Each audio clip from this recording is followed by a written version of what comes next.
This lecture will cover reading fluency. Reading fluency is made up of at least three key components: accurate reading of connected text at a conversational rate where appropriate prosody or expression. So with this, we're talking about reading fluency of connected text, meaning like sentences, paragraphs, and so forth. I know in the earlier grades, there are sometimes speed drills that are considered fluency based on how many sight words they can read per minute.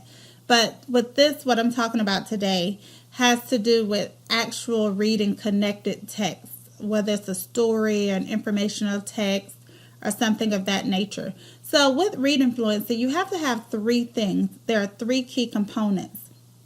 And the first one is accuracy. Accuracy is the ability to recognize or decode words correctly.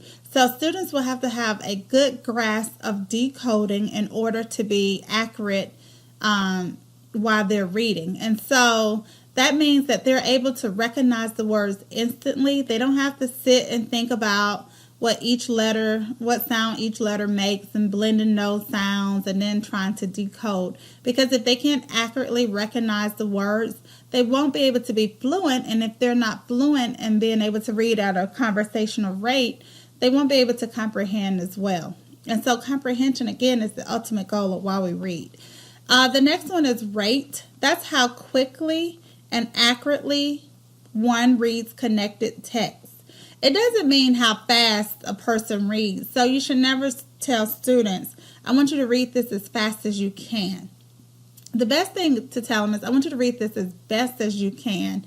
But it's how quickly and accurately one reads connected text. And we're going to look at how you actually calculate rate in their words read per minute. And then prosody is the rhythmic and tonal aspects of speech, the music of spoken language. So prosody is that expression. How you change your voice when you're asking a question. Like if you're reading something and there's a question mark, how you are able to change your voice. And so that's expression. Or if you're reading something and it's sad, being able to portray that sadness while you're reading. So being able to do those things help the students to comprehend the text better as well, because they can actually get the concept and connect with the text. And if it's something that's exciting, then they can read it with excitement, and that will help them comprehend. So fluency influences reading comprehension, of course, because that is the reason we read, to comprehend.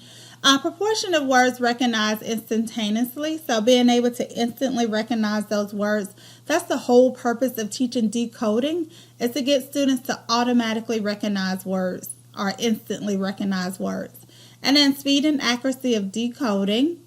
Metacognition and purpose for reading. So metacognition is thinking about thinking. So if they're fluent, they can spend that time thinking about what they're reading. And then motivation and engagement for reading. So if you're fluent, you may be more motivated to read versus a person who thinks that they're not a good reader. They may not be as motivated to read. And then, of course, it enhances vocabulary as well. So if they can instantly and accurately recognize those words and the key words around it, that particular word, it will help them with their vocabulary as well. So when we talk about fluency assessment, the key thing here is that there are two different ways that you can assess fluency. And most teachers will assess fluency if they're not doing it every week, the school may require that they do it at the beginning of the year, the middle of the year, and the end of the year as for school records. But within that classroom, the teacher may be getting a fluency assessment every day or every week and so forth. And so there are two different ways to assess fluency. One you will see probably more often is the ORF, O-R-F, or the OR Reading Fluency Assessment. So that measures reading rate and accuracy. It's a good predictor of future reading performance. And then another one is curriculum-based measure, which is a tool used to measure ORF. So ORF CBM provides a reliable and valid way to identify students who are at risk for reading failure, identify which students are not making adequate progress given the instruction they are receiving, and then identify students' instructional level and identify which students need additional diagnostic evaluation. So conducting an ORF, basically the teacher will listen to the student. Now this is when the teacher is actually doing the assessment, but for those of you who have seen students do 1-minute readings in a classroom, they may be paired with one of their peers. But so where I'm saying teacher, if you've seen it before, think of it if they're working with a peer too. But this is when the teacher is actually collecting data. So if the teacher, if we're talking about the teacher will listen to the student for 1 minute. The student will read a connected text out loud. And so it generally will be an unpracticed grade level passage. So if they're in the 3rd grade, it'll be a 3rd grade passage. It doesn't matter if they're reading on the 1st grade level, but they're in 3rd grade. The teacher want to give them a 3rd grade passage because that's the grade level that they're in. And then the teacher follow along in a copy of the passage and mark any errors that the student make. So basically she'll circle any error that the student is making. She'll have a copy of what the student is reading.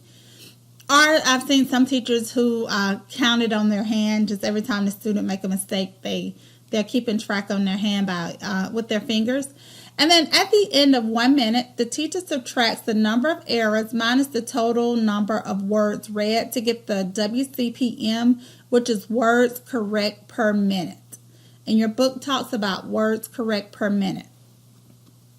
So one way that we look at these words correct per minute to see if students are on target for their grade level is to use the Hasbrook and Tyndall 2006 Fluency Norman chart. And so it's a Norman chart for grades 1 through 8, and it represents the results of a 1 minute time sampling of students or reading a grade level passage. So this is what you need to know about the Hasbrook and Tyndall 2006 oral reading fluency norms. You will be tested on this information. So I'm going to show you the chart in just a second, but I need you to understand the chart. So when we look at the norms, there's the 90th percentile, the 75th percentile, the 25th percentile, and the 10th percentile. And so, and I forgot the 50th percentile as well. But where you see 50th percentile, that means that the student is performing better than or equal to 50% of his peers. So that means in a class of 10, the student will be outperforming half of those students. So that's your typically developing child. A typically developing child will be around the 50th percentile. Then if you go above the 50th percentile, you're getting above average. If you go below the 50th percentile, you're getting below average. So in your textbook, it has the Fluency Norman chart. You will need that for test 3 and your final exam. If you do not have the textbook, which I hope you have the textbook, you can Google Hasbrook and Tyndall, which is listed right there, Fluency Norm chart, and you will get this. And so you have to have a copy of this in front of you when you take both assessments. So looking at this chart, we're going to look at 1st grade on the chart. So where you see 1st grade, there's no fall WCPM or fall words correct per minute, because at that time when students are coming into 1st grade, many of them aren't reading connected text yet. And this deals with connected text, not how fast they can read words on index cards, but how fast they can actually read a story or read informational text. And so if you look at the chart, you see 50th percentile for 1st grade all the way to 8th grade. The 50th percentile has a line going across it at the top and below it. That's your typically developing child, so at the 50th percentile. And then you have 75th percentile, which is above that. So that child, anybody in the 75th percentile, is performing above average. And the 90th percentile is your super above average. These are your students who typically may be like your GT kids, gifted and talented kids, and so forth. Now look at your 25th percentile. That's below the 50th percentile. So that means that these kids are performing lower than your average kid or child. And then the 10th percentile, these kids are really, really struggling, and they're performing really, really low. So if you think about the 10th percentile, that's saying that this child is performing better than or equal to 10% of his peers. That means 90% of his peers is scoring better than he is. And so in a classroom of 10, that means 9 people are outperforming this child. And so if we look at 50th percentile for first grade, if we go to winter words correct per minute, that's around December when the teacher will give this 1 minute assessment.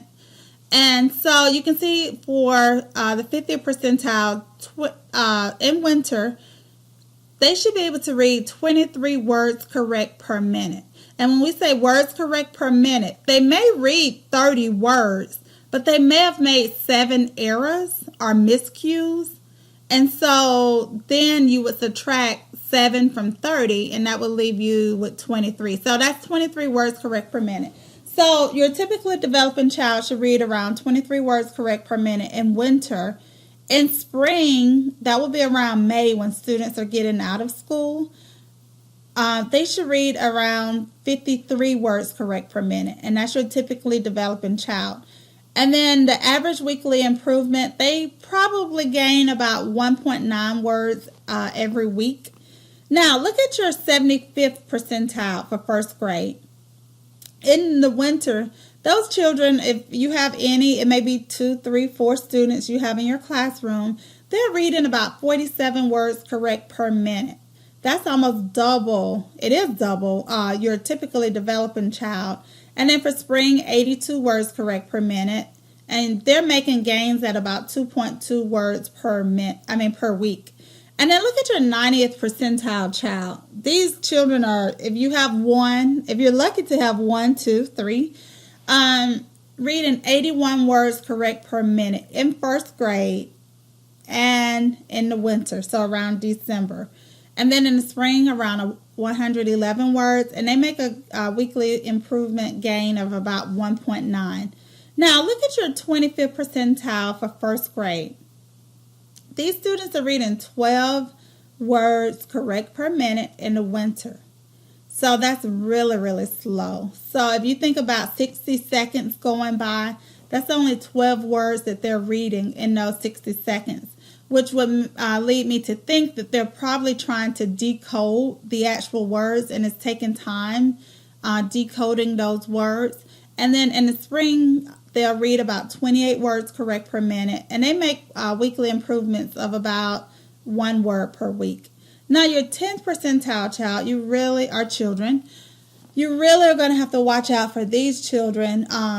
If you see in the winter, they read, or he or she reads 6 words correct per minute. That's very slowly. So think about 60 seconds and only 6 words being read correctly.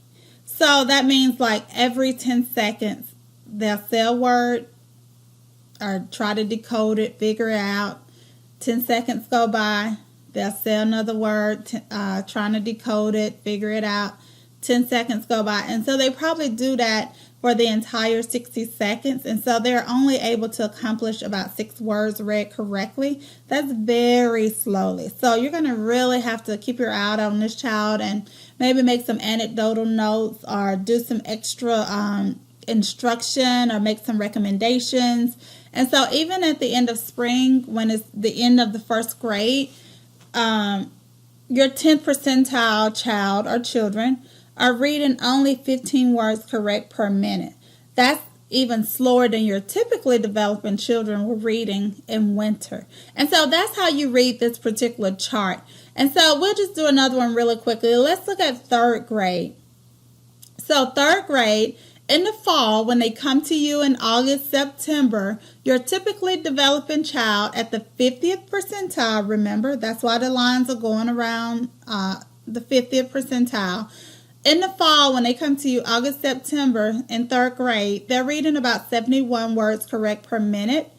In the winter, around December, January, 92 words correct per minute. In the spring, 107 words correct per minute. And they're making an average weekly improvement of about 1.1 weekly read word per week. And then again, just real quickly, your 25th percentile, they're reading below level because they're below your typically developing child. And so they're coming in in August, September with 44 words read correct per minute. And then you can see across 62 in winter, 78 in spring.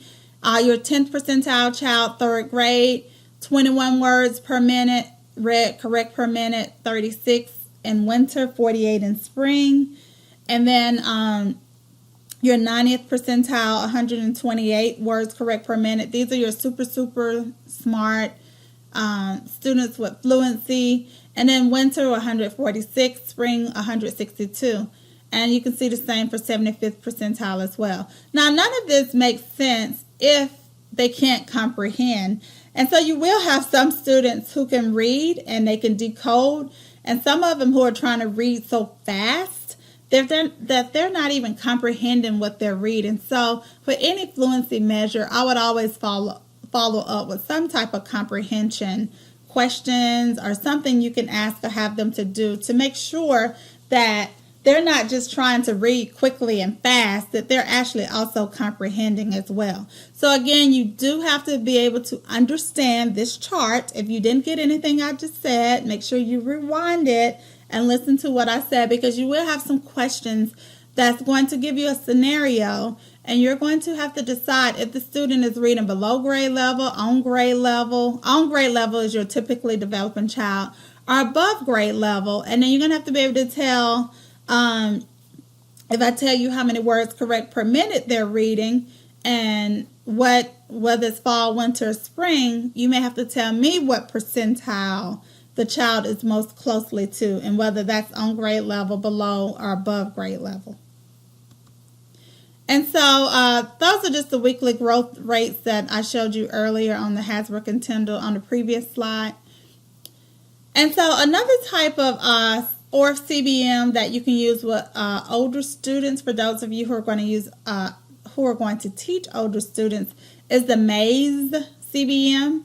And it actually provides better face validity than the ORF for its relationship to comprehension. Because remember, with the ORF, there's really no built-in comprehension. It's just really seeing how accurately and quickly students can read.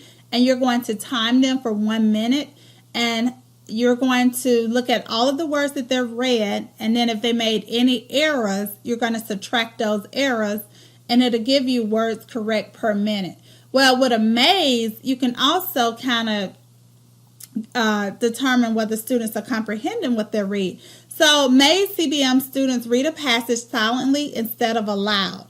At about every 7th word, there is a group of 3 possible words for the student to choose from. The student chooses the word that makes the most sense in the sentence. And so they would have to be able to comprehend in order to choose the correct word. So that's just another way that some teachers in the upper grades measure their fluency as well.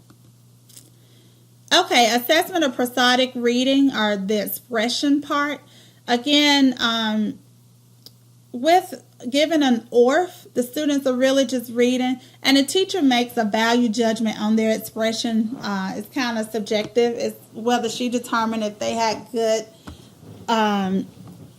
good expression or not, because there's really not that many measures. So rate and accuracy are more easily measured, while prosody is more difficult to measure reliably, because I may have thought that the student used really, really good expression and another person may think differently. So it's kind of subjective. That's the only thing about the third piece of fluency. Just know that disfluent reading can come from deficits in phonemic awareness, where they don't hear individual sounds, and then the actual decoding of it, putting those sounds with the letters. It can impede vocabulary, language syntax, and content knowledge. And then a speed accuracy trade-off occurs when students either slow down unnecessarily because they are overly concerned with accuracy, So they want to get the accuracy so correct that they slow down almost too slow, or either they make many mistakes in an attempt to read text quickly. So they're either trying to read so quickly, they're making more mistakes, which could hurt their words correct per minute as well.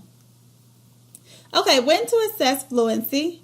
Except for grade 1, screen students ORF at the beginning of the school year when students enter school. So again, you get it 3 times that year, at the beginning of the year, middle of the year, end of the year. Again, teachers may collect their own fluency, collect their own fluency measure every week if she's working with those students and during reading time. Okay, I'm going to skip just a little bit.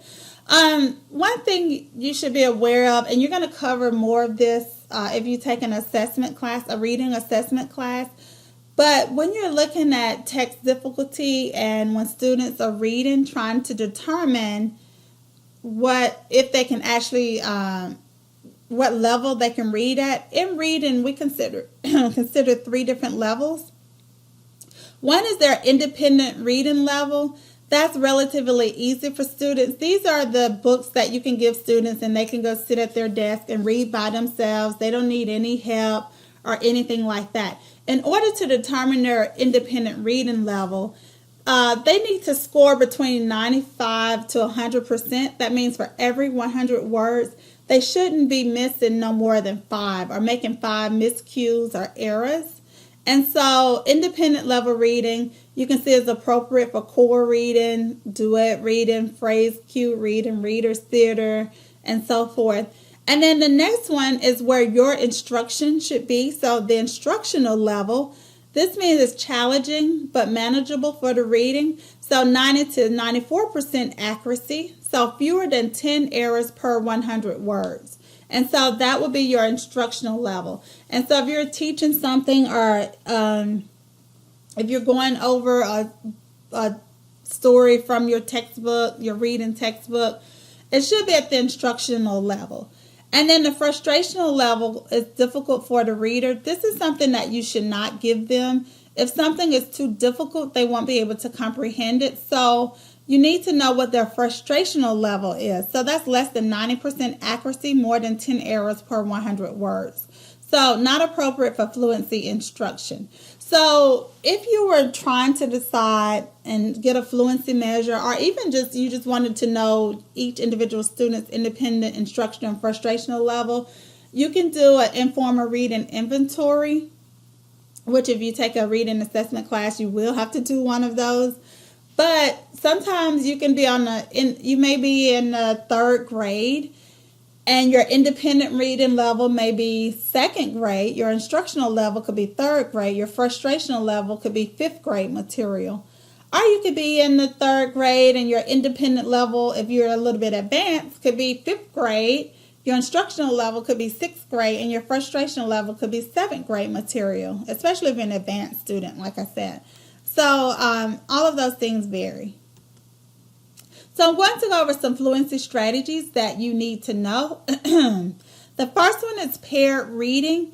Paired reading is when, and all of these are in your textbook, paired reading is basically when you pair a student with another student in order to get them to practice reading together.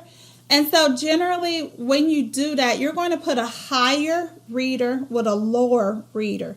And so that higher reader is going to help that lower reader as they read. And they can take turns. And then the higher reader will start out reading first. And then the lower reader can signal when they're ready to read. And if they have any problems with pronouncing a word or so forth, the higher reader can help them. And then partner reading. And then we're going to talk about echo reading. Partner reading is kind of like buddy reading, where you just say, okay, everybody get with your buddy or your elbow partner, and I want you all to take turns reading this story and so forth. So it's not a higher reader versus a lower reader. It's just a matter of 2 people reading and then they're practicing reading aloud and so forth. So it's kind of like paired reading, but it's not purposely The students are not purposely selected. And then echo reading, you can do echo reading doing partner reading, or you can do it even with a class. But echo reading is when one person will read a paragraph, and then once that person finishes, the other person in that partner set will read that same paragraph and echo what that person just read, including the expression that is used. And then repeated readings. Repeated readings are found to be the best way to improve fluency. That means you're going to not only read something one time, you're going to read it more than one time. And so you can actually do a 1 minute timing on a repeated reading. And so if a teacher is doing a repeated reading in her classroom, on Monday, she may give them a 1 minute passage to read to see if they can find out their words correct per minute. And then they may read the same passage again on Wednesday and do the same thing. And then they may read it again on Friday, or they may do it every day of the week. But each time that they read it, their words correct per minute score or number should increase, because the more you've been exposed to a particular text, the easier it becomes to read, because now you recognize the words, you've seen them over and over. You don't have to sit and figure out what it means, and you know what the passage is about, so that will speed you along as well. So repeated readings are very, very important in fluency. And this is just a words correct per minute, how you can look at it. So I'm going to skip this because this is an activity that we would have done in class, but you can take any passage and time a student. If you have children, you can do it as well, but time them for a minute to see how many words they can read in that minute. And then again, if they make any errors, you would subtract the errors. So if they read 79 words in a minute and then they made 5 errors, their words correct per minute would be what? Would be 74 words correct per minute. And then, and I just mentioned that, 74 words correct per minute. I'm going to back up really quickly. If they were reading 74 words correct per minute, then you will go back to your fluency norming chart. And let's just pretend that they're in 2nd grade.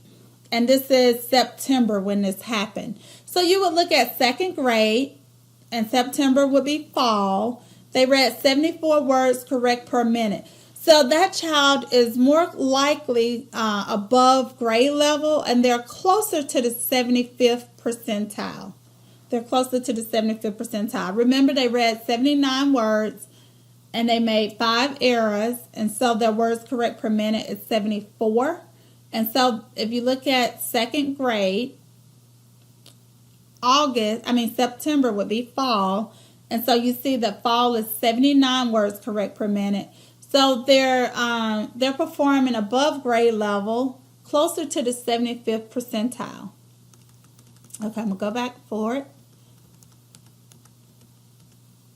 I guess that was an oxymoron, go back forward. But so this is if you were doing a repeated reading. So the first time read, and then you have the number of words read, subtract number of errors, and that gives you your words correct per minute. And this came from fcr.org. It's just a little chart that students can keep in a folder.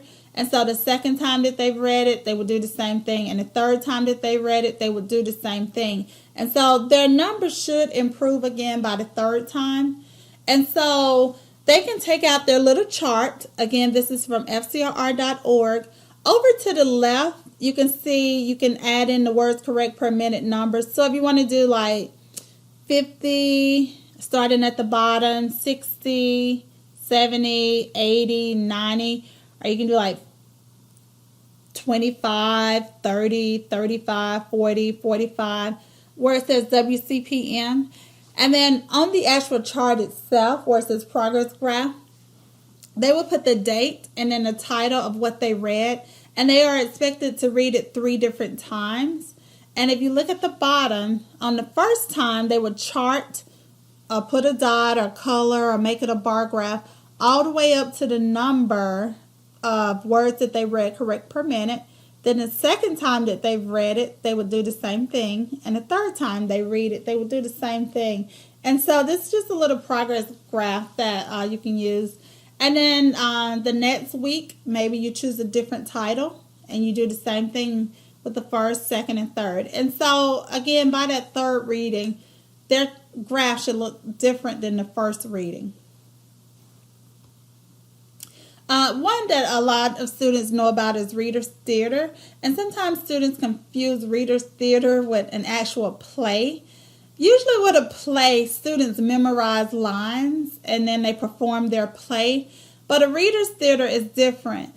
It is the same as far as it's a script. But with Reader's Theater, they don't memorize it. It's not a memorizing thing. It's a thing of they hold their paper and they read it. And in order to become familiar with how to read it, because you want them to have expression and prosody and all of that, they get to do a repeated reading. So they get to keep practicing and practicing and practicing. And then maybe like that Friday, they get to perform it in a Reader's Theater. But they get to have their paper with them, so they're not memorizing the script. And so a lot of students find this fun, a fun thing to do. And there are several Reader's Theater scripts. If you just Google Reader's Theater, you'll come up with all kinds of Reader's Theater scripts. A lot of teachers sometimes take some read-alouds and turn them into Reader's Theaters themselves. I had a group of students that turned Giraffes Can't Dance into an actual Reader's Theater script. And so very easy to do, or you can just Google some that you can use in your classroom. Other methods is core reading. So actively involve students as they read aloud in unison. Think of a choir. So you're going to read in unison as a whole class or small group, along with a teacher or more capable reader. It can be used instead of round robin reading. I don't know if you heard of round robin reading, but it's a negative connotation in reading. That's where if you have students in a row and you say you're going to read paragraph 1, paragraph 2, you're pointing to students. Whereas, so if you know you're reading paragraph 10, you're practicing your paragraph without even paying attention to what everybody else is doing. So core reading is more beneficial. And then phrase cue reading. It says phrase boundaries are marked in the text, and you can go to FCRR to look under Fluency on those student-centered activities for some examples of phrase cue reading. But it teaches students how to pause when they're reading and take those quick breaths. So the teacher provides instruction and modeling on how to read the text by appropriately chunking groups of words into phrases or meaningful units. Now, what you need to know the 3 components of fluency: accuracy, rate, and expression or prosody or intonation. I'm fine with either 3 of those terms. You need to know and understand how to use the Hasbrook and Tyndall Fluency Norman chart. You need to be able to calculate words correct per minute. And you need to know every fluency strategy that I went over and those that are listed in your textbook. There's a chart in your textbook with all of the fluency strategies, from core reading, echo reading, partner reading, paired reading, phrase cue reading, echo reading, and I may be missing 1 or 2. So make sure you're familiar with that chart and make sure you know how to calculate words correct per minute.